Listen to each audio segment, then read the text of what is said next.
What's going on, y'all? What it is. So let's go ahead and slide on this topic. And it seems as though Diddy had another day in court on yesterday where he was again unsuccessful in being granted bail. And so from the looks of things, it seems as though that Diddy will continue to be flying around in his private jet overseas. It's more than likely that Diddy will remain behind bars until his trial date that is set for May 5th, 2025. Now, he does have another option, and that's to take it to the Supreme Court. But more than likely, they're going to deny his request. Now, Diddy's immediate family showed up to support him on yesterday, and it's been reported that his mom, Janice Combs, showed up an hour early in advance before her son was brought to the courtroom. Also, Diddy's twins, Jesse and Delilah, showed up, his other daughter, Chance, and Christian and Justin, and so forth and so on. So what I want to do right now is play you guys some clips as it pertains to what transpired in the courtroom on yesterday, and also you're going to hear from a lawyer, and he's going to give you the rundown from his perspective as well. So sit tight and I'll be back.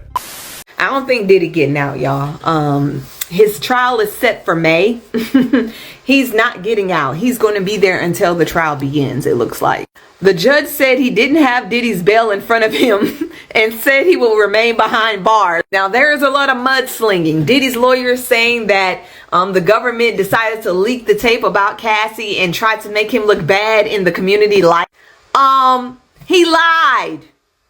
It's not our fault he lied. Y'all mad at that video being leaked to mess up his character? Are y'all fucking kidding me? They're claiming the defense, which is the government, went to the media to mess with Diddy's name. The defense said, oh, y'all acting like we don't know this guy. Y'all trying to use the defense of he is a black man we are trying to take down. Judge Aaron was involved for that shit. He was also appointed by Biden. I like him already. On top of that, the defense said they have more evidence coming. Please keep in mind the grand jury is still looking at people. They're still interviewing people. Even that ex-worker that brought a tape to be looked at. Now, the prosecution is saying it'll take about 3 weeks for Diddy's trial. Diddy's people are saying it's going to take about a week. Plus, they have more charges superseding the indictment that they've already put out on Diddy. All I know is he's locked up. They won't let him out.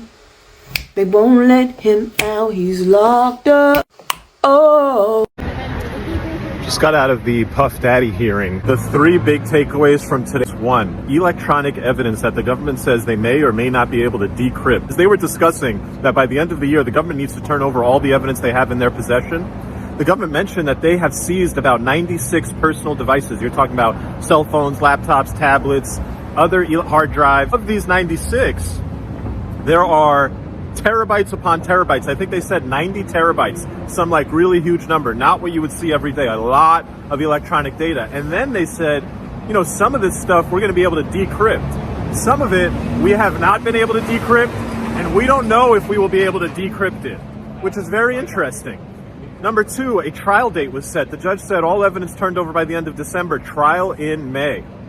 Number three, the government pointed out that, hey, our investigation is ongoing and we may bring a superseding indictment, suggesting the possibility of additional charges or crimes. A little piece that I'll mention that I thought was very interesting, the lawyer for Puff Daddy went in there and he asked for a gag order, and he said, you know, the government's been leaking information from the grand jury and sharing non-public information, and we should have a gag order about that because that's in violation of court rules. And the judge is like, yeah, you know, that's definitely should be in place. That's kind of what the rules already say, that they can't do that.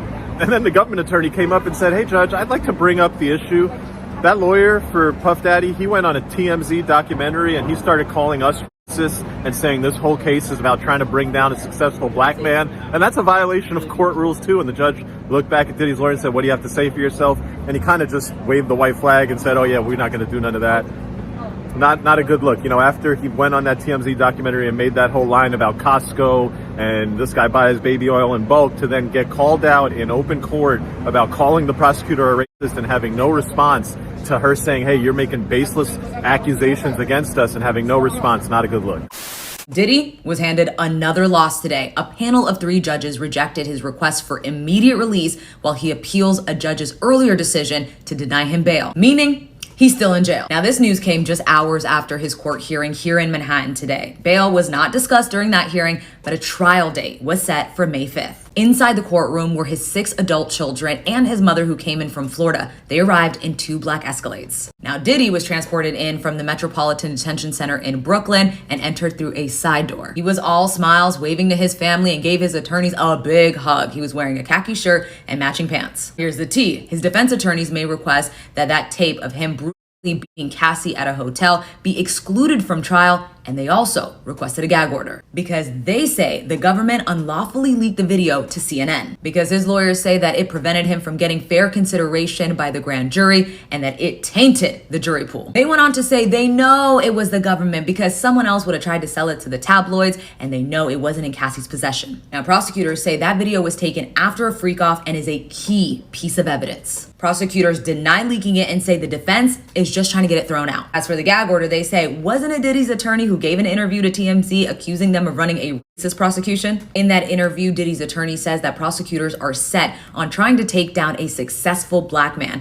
And when his quotes were read in court, Diddy was nodding in agreement. The judge, though, postponed deciding on the matter. We also learned that the government seized 96 electronic devices. They talking about cell phones, laptops, tablets, and 8 of those devices had over 90 terabytes of information. Diddy's attorneys say prosecutors are taking too long to disclose what they uncovered, but prosecutors say, nah, our systems are just old and it's taking us a little bit longer to extract information. There is a hearing set for December, but that may or may not happen.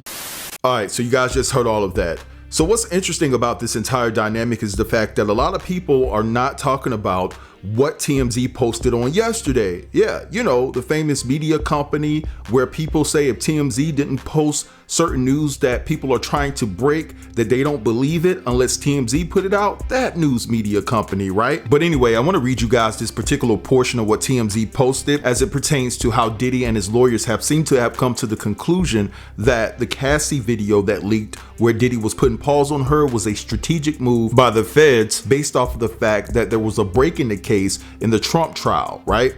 Before he was found guilty of all 34 felony counts. So this is what TMZ posted. Instead, Diddy's camp says the tape being leaked to CNN shows a motive to damage Mr. Combs' reputation without remuneration, a motive held by federal agents. The timing of the leak is also interesting, Diddy's lawyers say, pointing out on May 17th there was a break in the Donald Trump trial and thus a slow news day that will give more attention to the Cassie tape. Now, as you guys can see, Trump was clearly in court on May 17th, 2024, which was a Friday, where he pleaded not guilty to 34 counts of falsifying business records in a New York court. And as you can also see that Michael Cohen took the stand on that same particular day, May 17th, 2024, and he basically testified that he did falsify business records to conceal money that was paid to Stormy Daniels. Then, of course, on that same day, on May 17th, the video of Diddy putting pause on Cassie was released. And then on May 30th, that's when 45 was found guilty on all 34 charges. So we were already 2 weeks knee deep into exploring what in the world was going on with this Cassie and Diddy situation, who leaked it. There was more stories coming out that pertained to it.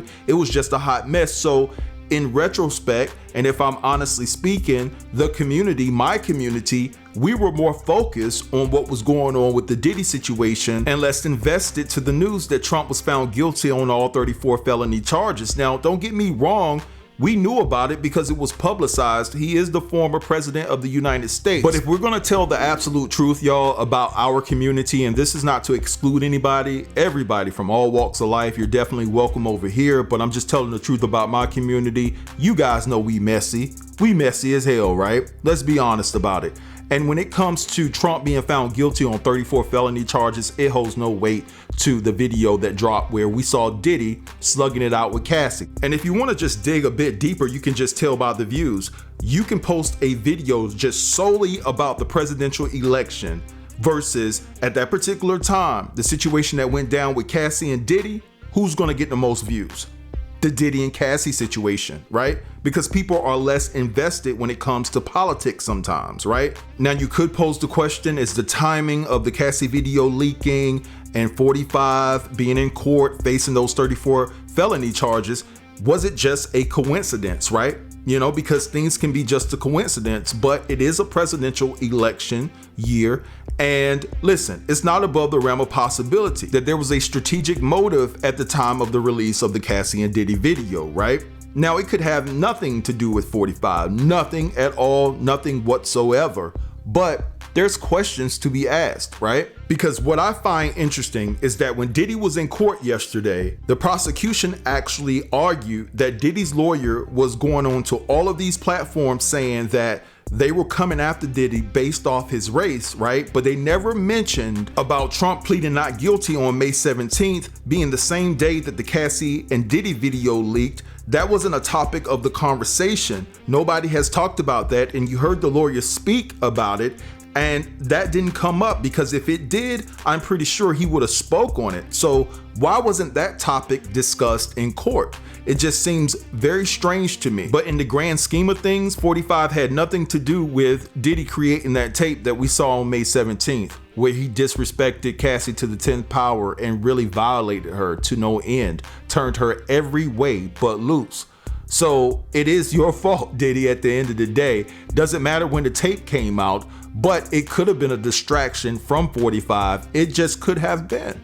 But anyway, I'm gonna let this go right here. I want you guys to drop down in the comments and let me know what you think about this whole entire situation. Don't forget to like, comment, share, and if you're new here, consider subbing to the channel. Talk to you guys soon. Peace.